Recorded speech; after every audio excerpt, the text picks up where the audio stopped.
everyone, my name is Avyak Nandakumar. I am going to tell you how to build a Lego rocket. First you start with a 2x4. Then what you do, you take this curved part which is a 2 in the front. Like this. You attach. Then what you do, you take a 2x2 here and attach it on top of that. We need a 3 of it. Like that.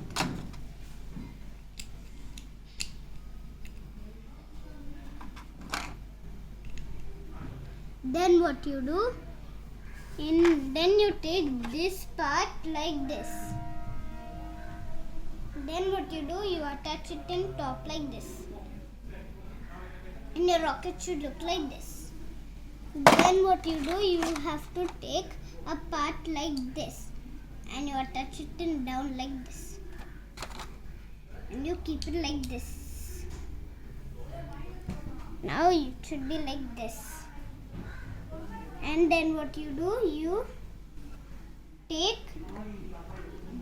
this part and you put it in under like this. And it be like this.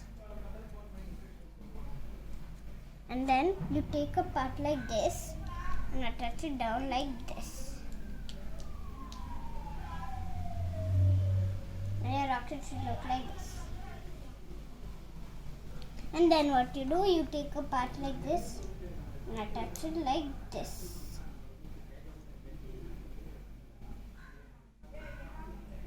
And that's all. So, if you like my video, you can subscribe the bell icon and subscribe to my video.